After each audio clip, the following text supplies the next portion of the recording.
qu'il est l'auteur de ton histoire. C'est lui qui écrit ton histoire. C'est lui qui écrit les mots. C'est lui qui écrit les phrases. C'est lui qui définit les paragraphes. C'est lui qui fait les ponctuations. Il écrit ton histoire. Et je veux te dire même qu'elle est déjà écrite. Alors simplement, confie-toi en lui et attends-toi à lui au travers de ces temps. Amen. Le titre de la pensée que je voudrais partager avec vous ce matin, c'est « De la famine à l'enfantement ». Est-ce que tu peux dire avec moi « De la famine à l'enfantement ». Que ces choses soient ton partage ce matin dans ce lieu. Pour introduire cette pensée, nous allons prendre un texte qui se trouve dans Ruth 1. Et nous allons lire du verset 1 au verset 6. Dans Ruth 1, il est écrit « Du temps des juges, il y eut une famine dans le pays. Un homme de Bethléem de Juda partit avec sa femme et ses 2 fils pour faire un séjour dans le pays de Moab. Le nom de cet homme était Elimelech, celui de sa femme Naomi, et ses 2 fils s'appelaient Machlon et Kiljon. Ils étaient Éphraciens de Bethléem de Juda.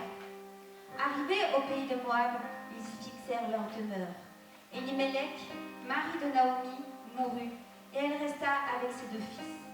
Ils prirent des femmes moabites, dont l'une se nommait Orpa et l'autre Ruth. Ils habitèrent là environ 10 ans. Machlon et Kiljon moururent aussi tous les 2, et Naomi resta privée de ses 2 fils et de son mari. Seigneur, alors que nous nous plaçons, Dieu, devant ta parole, nous te recommandons nos cœurs et ce que nous sommes, Éternel, nous déclarons. Seigneur, que nos cœurs sont disposés, que nos cœurs sont disponibles à recevoir de toi. Alors, ô Dieu, viens nous parler ce matin. Viens nous interpeller ce matin au travers de ta parole. Qu'elle puisse créer le vouloir, qu'elle puisse créer le faire à l'intérieur de nous, qu'elle puisse produire, ô Dieu, le pourquoi tu l'envoies, qu'elle puisse amener du fruit dans nos vies. Seigneur, c'est notre prière. Nous nous levons contre tout ce qui veut se lever contre ta parole et nous déclarons qu'elle ne connaît aucun obstacle. Seigneur Jésus, mais qu'elle accomplit le pourquoi tu l'envoies. Éternel, je me recommande entre tes mains, Seigneur. Je veux te dire que sans toi, je ne suis rien, je ne peux rien. Utilise-moi simplement, selon ton vouloir, Seigneur. Utilise ma bouche, que chaque mot soit rempli de ton esprit. Seigneur, que toute gloire te revienne à toi seul, parce que c'est à toi qu'elle revient, Seigneur. En ton nom, Jésus. Alléluia.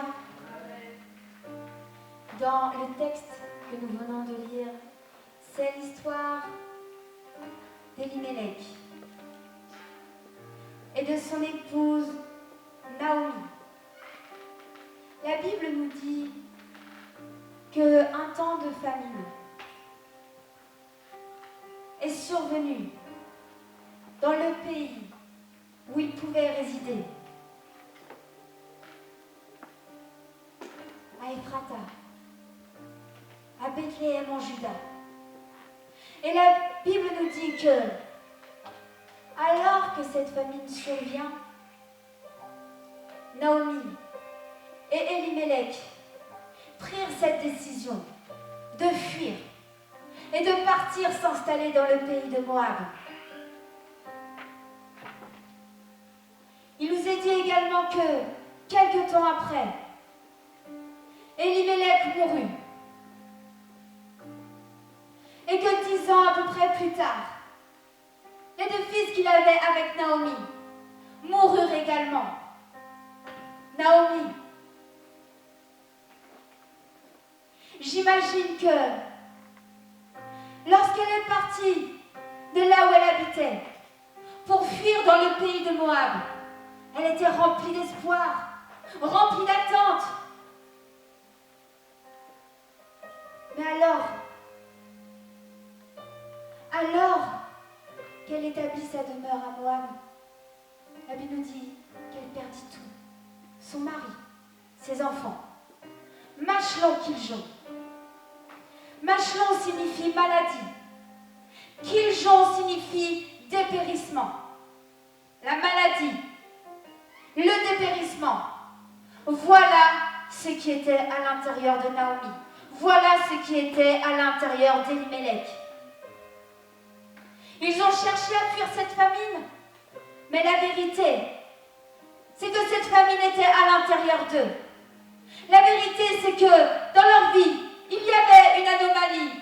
La vérité, c'est que la maladie, le dépérissement étaient associés à la vie d'Elimelech et de Naomi. Alors même s'ils ont fui, ces choses-là les ont poursuivis jusqu'à Moab.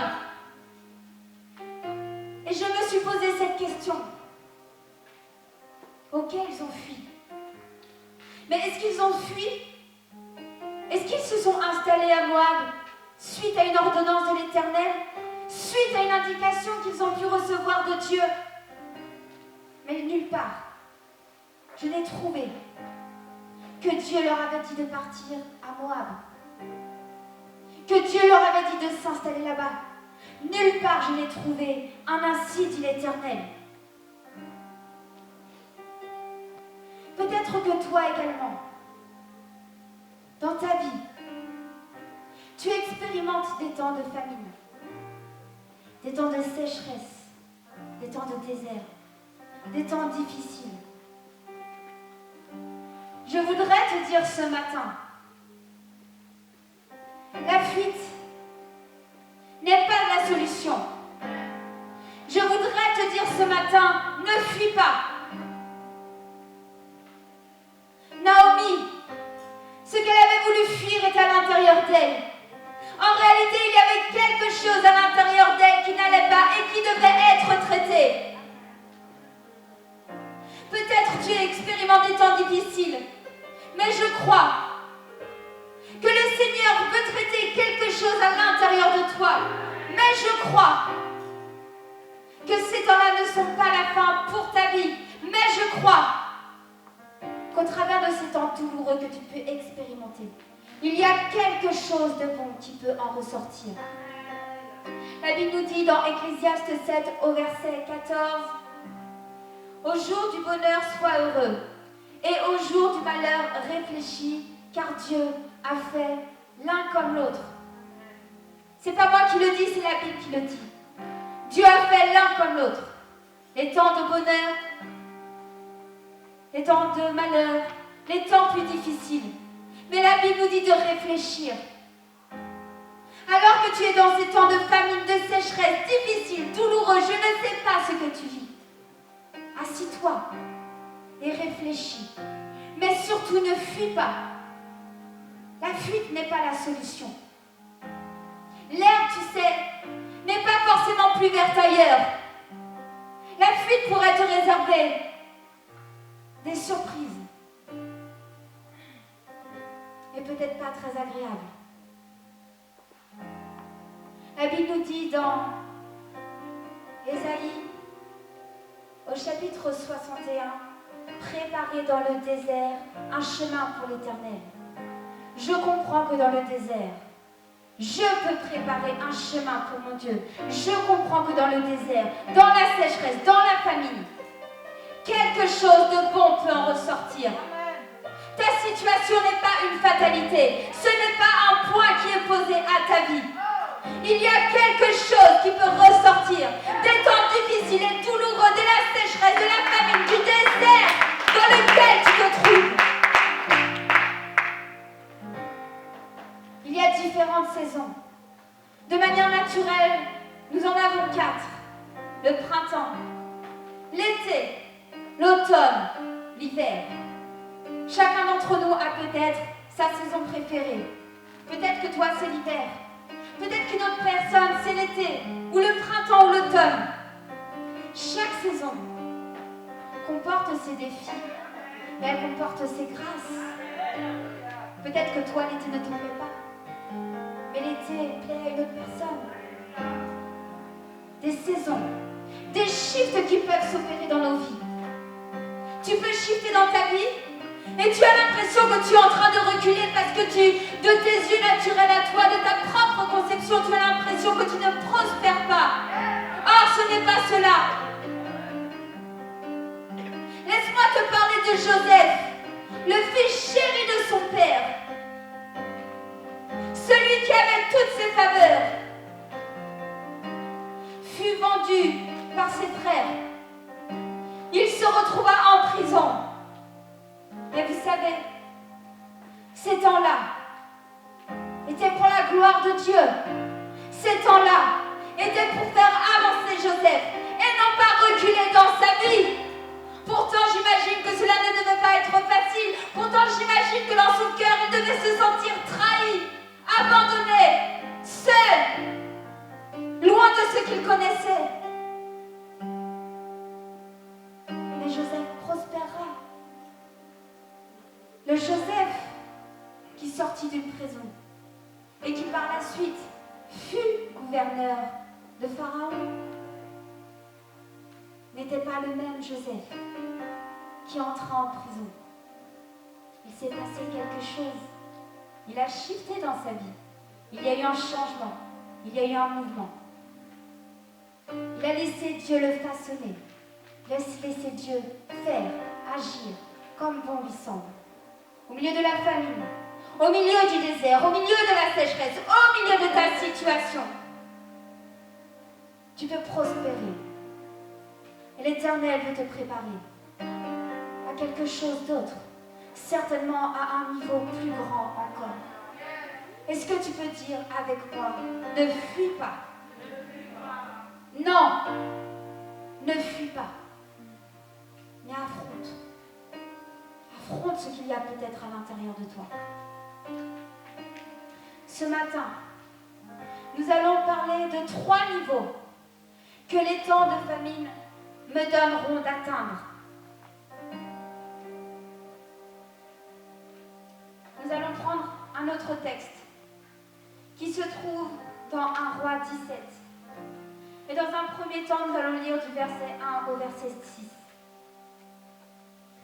Il est écrit, Élie, le Tchibite, l'un des habitants de Galaad, dit à Akab, l'Éternel est vivant, le Dieu d'Israël, dont je suis le serviteur, il n'y aura ces années-ci, ni rosée, ni pluie, sinon à ma parole.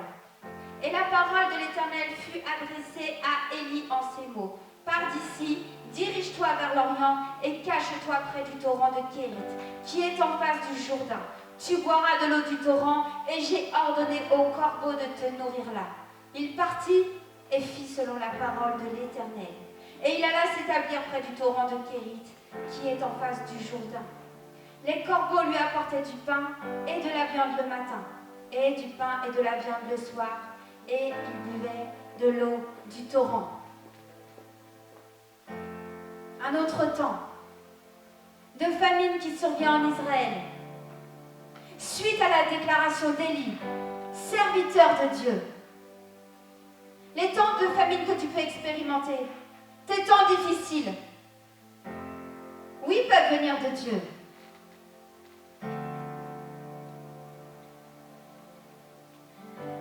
Mais lorsque je me trouve dans ces temps-là, je dois m'assurer, avant de bouger quelque part, avant de faire quoi que ce soit, avant d'avancer, d'avoir reçu une orientation de l'Éternel, d'avoir reçu ce ainsi dit l'Éternel dans ma vie. Dans 1 Roi 17, Élie le reçut. Élie se rendit près du torrent de Kérit, suite à une orientation venant de l'Éternel. Le premier niveau que les temps de famine me donneront d'atteindre, c'est le niveau du torrent de Kérit, le niveau de la dépendance à Dieu.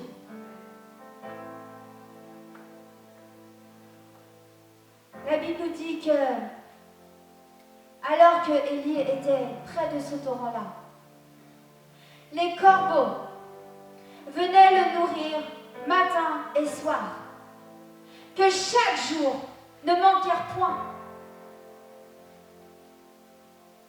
la nourriture, le symbole de la parole de Dieu. Tu as besoin de la parole de Dieu pour entendre ses orientations, pour entendre ses indications. La Bible nous dit dans Matthieu 4, au verset 4, « L'homme ne vivra pas de pain seulement, mais de toute parole qui sort de la bouche de Dieu. » L'homme vivra de quoi? De toute parole qui sort de la bouche de Dieu. Dans Jean 6, au verset 63, « C'est l'esprit qui vivifie, la chair ne sert à rien. Les paroles que je vous ai dites sont esprit et vie. » Voilà ce que produit la parole de Dieu dans ta vie. Elle produit cette vie. Elle produit ce mouvement à l'intérieur de toi. Tu as besoin de la parole. À l'image d'un sportif qui peut courir sa course, un marathon d'ailleurs. Chacun d'entre nous ici courons notre course. Tu as besoin de manger de manière équilibrée. Tu as besoin de manger cette parole pour pouvoir entendre les orientations de Dieu. Sont ainsi dit l'Éternel. Si tu ne lis pas la parole, alors tu ne l'entendras pas. Si je ne lis pas la parole, alors comment? Alors que je traverse ces temps difficiles, je pourrais me rappeler les différentes promesses de Dieu. Comment est-ce que je pourrais me rappeler que l'Éternel m'a dit qu'il sera avec moi tous les jours? Si je ne lis pas la parole, alors comment je pourrais me rappeler qu'il m'a dit que même si je traverse le feu, je n'ai rien à craindre parce qu'il est avec moi? Si je ne lis pas la parole, alors comment je pourrais me rappeler que même si je traverse la vallée de l'ombre de la mort, il est celui qui me conduit vers de verts pâturages? Si je ne lis pas la parole, comment je pourrais me rappeler que même si je traverse la vallée de Baca, je peux traverser cette vallée en la transformant, en sortant de cette vallée avec des cris de joie, en sortant de cette vallée avec des louanges? J'ai besoin de lire la parole, désespérément besoin. Elle est une vie pour moi. Elle est la vie. Elle crée le mouvement à l'intérieur de moi. Élie fut nourri par les corbeaux. Mais Élie put boire également près du torrent de Kérit. La soif, l'eau, le symbole du Saint-Esprit. Alors que tu traverses des temps difficiles, des temps d'épreuve, alors que tu traverses ces temps de famine, ces temps de désert, ces temps de sécheresse, je voudrais que tu puisses imaginer dans ta tête cette terre aride, cette terre sèche, crevassée, cette terre qui a tant besoin d'eau. J'ai besoin de son esprit. La Bible nous dit, dans le psaume 42, au verset 1, comme une biche soupire après des courants d'eau, ainsi mon âme soupire après toi, ô Dieu. Comme une biche soupire après des courants d'eau. Tu dois soupirer après ces courants d'eau. Tu dois soupirer après l'Esprit de Dieu. Comme cette biche. Quoi de mieux que des temps de désert pour avoir soif, désespérément soif et besoin que l'Éternel te remplisse de son esprit. Comme cette biche qui soupire, je prie que tu puisses soupirer après la vie de Dieu, que tu puisses soupirer après sa présence, soupirer après son esprit. Dans Jean 7, verset 38, il nous est dit que celui qui a soif vienne et des fleuves d'eau vive couleront. Que celui qui a soif vienne, c'est simple. Il suffit d'avoir soif et d'aller auprès de celui qui est la source, Jésus-Christ. il nous est dit que, finalement, alors que Élie était là, que rien ne manqua, jour après jour, finalement, l'eau finit par manquer. Un temps de sécheresse qui dure, une situation qui dure. Peut-être que tu es là et que tu mets ces choses en application dans ta vie. Peut-être es-tu assoiffé de Dieu. Peut-être es-tu affamé de sa parole. Mais tu me dis, ma situation dure, c'est difficile.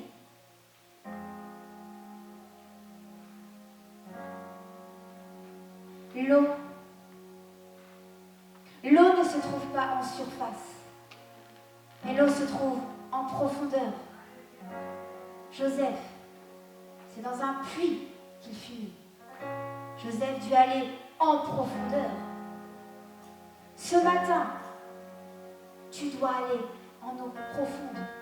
Tu dois aller en profondeur.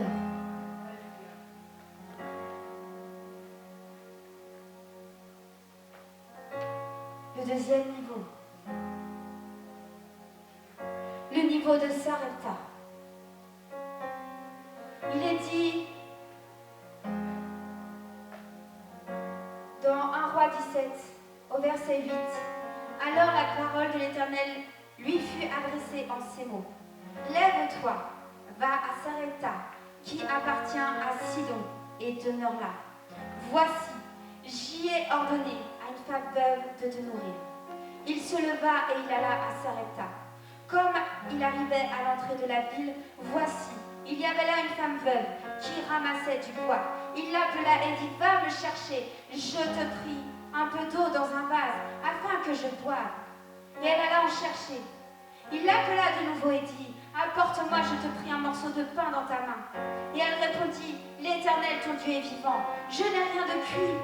Je n'ai qu'une poignée de farine dans un pot et un peu d'huile dans une cruche. Et puis je ramasse 2 morceaux de bois et je rentrerai. Et je préparerai cela pour moi et pour mon fils. Nous mangerons, après quoi nous mourrons. Et il lui dit, ne crains point, rentre, fais comme tu as dit. Seulement, prépare-moi d'abord avec cela un petit gâteau et tu me l'apporteras. Tu en feras ensuite pour toi et pour ton fils. Car ainsi parle l'Éternel, le Dieu d'Israël. La farine qui est dans le pot ne manquera point, et l'huile qui est dans la cruche ne diminuera point, jusqu'au jour où l'Éternel fera tomber de la pluie sur la face du sol. Elle alla et elle fit selon la parole d'Élie. Et pendant longtemps, elle eut de quoi manger, elle et sa famille, aussi bien qu'Élie. La farine qui était dans le pot ne manqua point. La farine, symbole encore de la parole, et l'huile, symbole de l'Esprit de Dieu qui était dans la cruche, ne diminua point, selon la parole que l'Éternel avait prononcée par Élie. Le deuxième niveau, le niveau de Sarepta, le niveau du façonnement. Alors que Dieu peut te dire, va plus loin, va en profondeur. Il veut te conduire à Sarepta. Il veut te façonner. Il veut te donner la forme que tu dois avoir. Sarepta signifie lieu du fondeur, de l'orfèvre, de la raffinerie. C'est un lieu où Dieu t'affine, comme le fondeur peut affiner l'or. L'or, ce matériau si précieux, ce matin, ta vie a de la valeur pour Dieu. Tu es précieux comme l'or, et même plus précieux encore que l'or aux yeux de Dieu.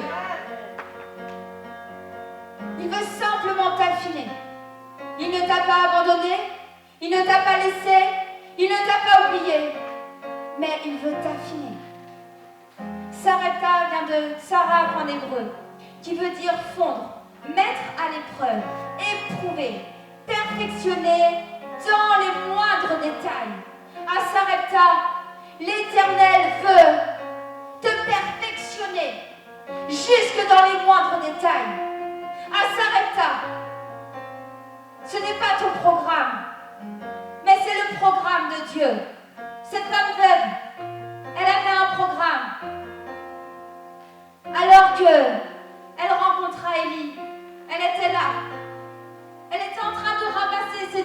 morceau de bois, qu'est-ce qu'elle avait prévu ensuite? De rentrer chez elle, de fermer la porte de sa maison, de manger un dernier repas avec son fils et ensuite attendre que la mort survienne.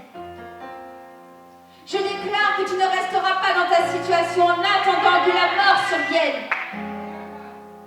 Si tu es à Sarepta, laisse simplement le programme de Dieu s'opérer dans ta vie. Ce n'est pas ce que toi tu as prévu, mais c'est ce que Dieu lui a prévu.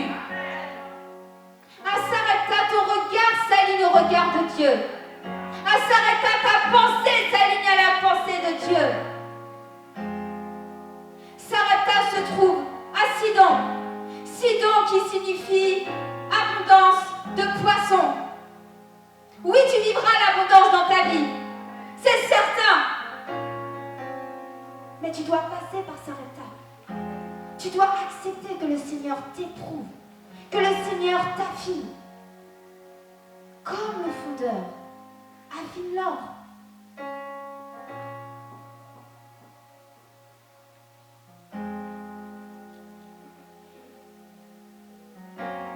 N'aie pas peur. À Sarepta, le Seigneur est avec toi. Il est là, il est présent et il fait une œuvre dans ta vie. Et alors que Élie se trouve à Sarepta, que finalement il entre dans la maison de cette femme veuve. Dans 1 Roi 17 au verset 17, il est écrit: après ces choses, le fils de la femme veuve devint malade, et sa maladie fut si violente qu'il ne resta plus en lui de respiration. Cette femme dit alors à Élie: qu'y a-t-il entre moi et toi, homme de Dieu? Es-tu venu chez moi pour rappeler le souvenir de mon iniquité et pour faire mourir mon fils? Il lui répondit: donne-moi ton fils.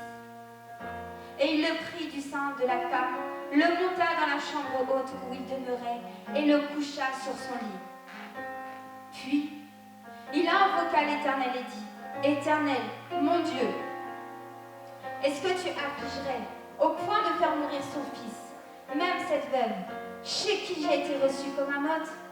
Et il s'étendit 3 fois sur l'enfant, invoqua l'Éternel et dit: Éternel, mon Dieu, je t'en prie, que l'âme de cet enfant revienne au-dedans de lui. L'Éternel écouta la voix d'Élie, et l'âme de l'enfant revint au-dedans de lui, et il fut rendu à la vie. Élie prit l'enfant, le descendit de la chambre haute, dans la maison, et le donna à sa mère. Et Élie dit: vois, ton fils est vivant. Alors que tu te trouves à Sarepta, que tu laisses Dieu t'affiner, le Seigneur te demande encore d'aller plus loin. Le 3e niveau, le niveau de la chambre haute. Le 3e niveau, le niveau de l'intimité, le niveau de la puissance et le niveau de l'enfantement.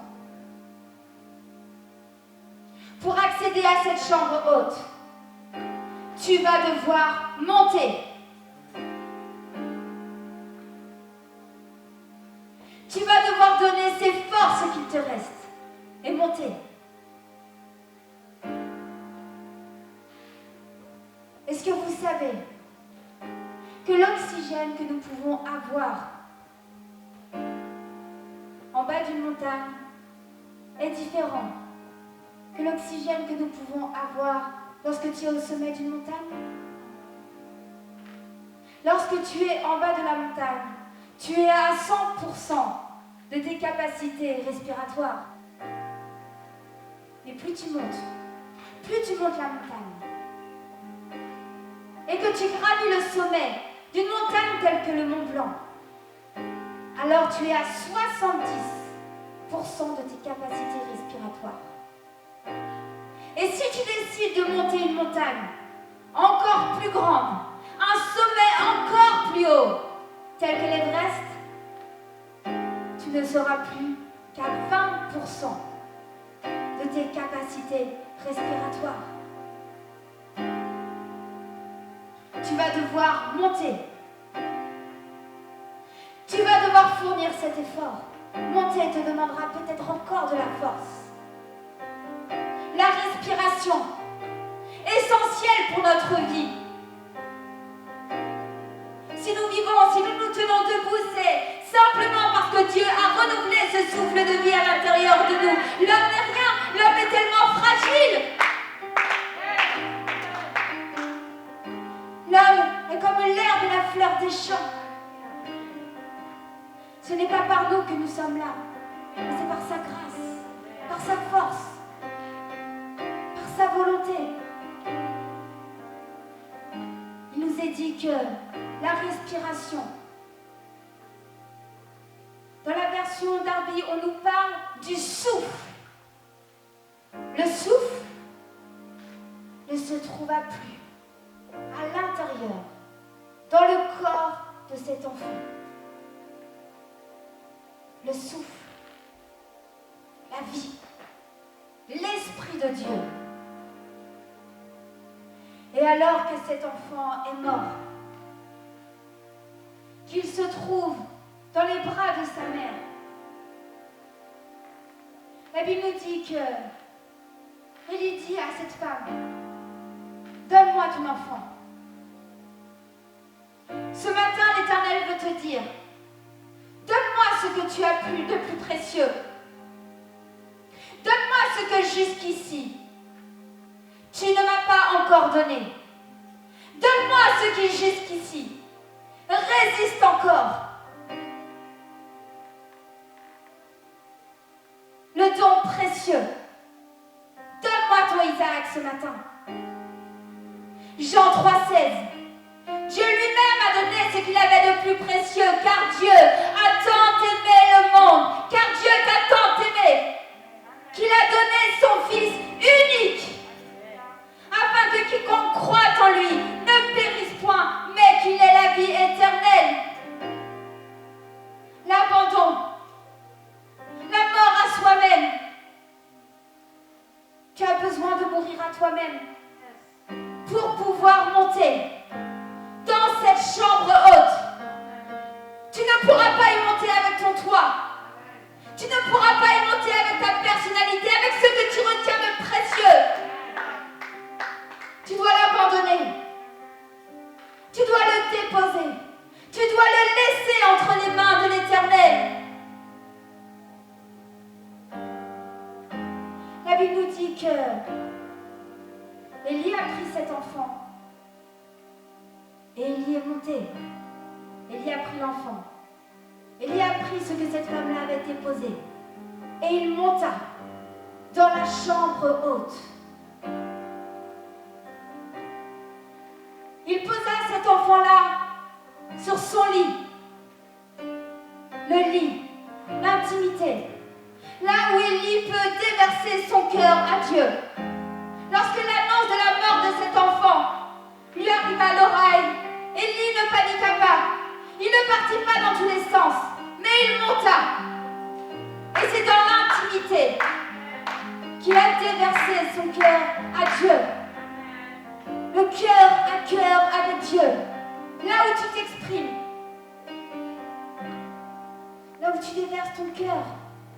Sincèrement. Là où il n'y a plus de faux semblants.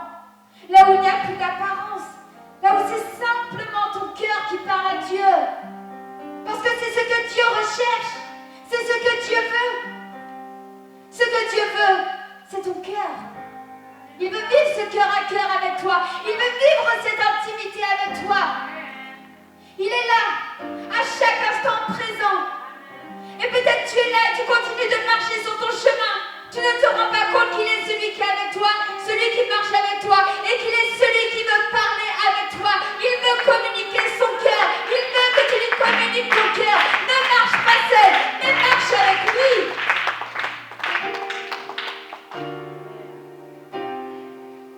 Élie coucha l'enfant. Coucha. Le repos, la mort. De la mort à soi-même sort la puissance.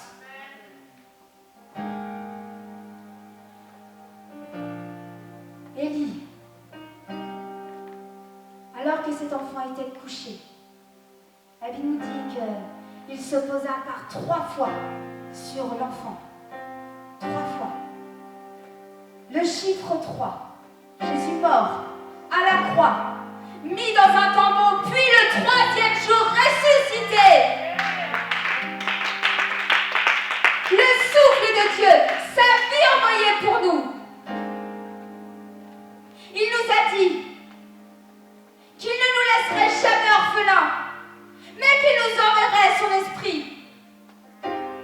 Pour cela, il fallait qu'il parte. Pour cela, il fallait qu'il y ait mort. La Bible nous dit dans 1 Corinthiens 15, au verset 36, « Ce que tu sèmes ne reprend point vie s'il ne meurt. » Jean 12 au verset 24, « En vérité, je vous le dis, si le grain de blé tombé en terre ne meurt, il reste seul. Mais s'il meurt, il porte beaucoup de fruits. » La graine doit mourir à son identité de graine pour devenir une fleur. La graine doit mourir à son identité de graine pour devenir une plante. La graine doit mourir à son identité de graine pour devenir un arbre. La chenille doit mourir à son identité de chenille pour devenir un papillon et se déployer. D'ailleurs, lorsque l'on regarde, franchement, je ne vois aucun rapport entre l'état de la chenille puis l'état qu'elle a après, lorsqu'elle devient papillon. La gloire de Dieu qui s'opère dans ta vie. Le souffle de Dieu. Ce souffle revint dans la vie de ce jeune garçon. Je déclare que dans ta situation, le souffle de Dieu revient, la vie de Dieu revient. À l'image d'une nouvelle naissance. La mort à moi-même, mais la vie en Jésus-Christ. L'enfantement. Cet enfant revint à la vie. La Bible nous dit, dans Jean 16 au verset 7, « Cependant, je vous dis la vérité, il vous est avantageux que je m'en aille, car si je m'en vais, le Consolateur viendra vers vous. » Romains 8 au verset 11, il est dit, « Si l'esprit de celui qui a ressuscité Jésus d'entre les morts habite en vous, celui qui a ressuscité Christ d'entre les morts rendra aussi la vie à vos corps mortels par son esprit qui habite en vous. » Acte 1 au verset 8, « Mais le Saint-Esprit descendra sur vous, vous recevrez sa puissance et vous serez mes témoins à Jérusalem, dans toute la Judée et la Samarie et jusqu'au bout du monde. » Tu as besoin de ce souffle. Tu as besoin de revenir à la vie. Il est celui qui envoie son esprit dans ta vie ce matin. Il est celui qui te redonne ce souffle nouveau. Ce souffle nouveau dont tu as tant besoin. Il le libère dans ta vie ce matin. Ne fuis pas. À l'image de Naomi, ce matin, je veux te dire, ne fuis pas. Naomi, ce n'est pas à Moab que tu devais enfanter. Naomi, l'enfantement devait se faire à Ephrata, le lieu de la fécondité. Naomi, c'est à Juda que tu devais rester, là où doivent sortir tes louanges. Naomi, tu ne devais pas partir de Bethléem, de cette maison contenant tout ce dont tu avais besoin. Naomi, ce n'est pas Abraham, mais c'est à Bethléem que se produit l'enfantement pour ta vie. Naomi, c'est là-bas que Obed devait sortir de toi, devait sortir de ta lignée. Obed, serviteur de l'Éternel. C'est de Bethléem que devait sortir ce David qui un jour fut roi.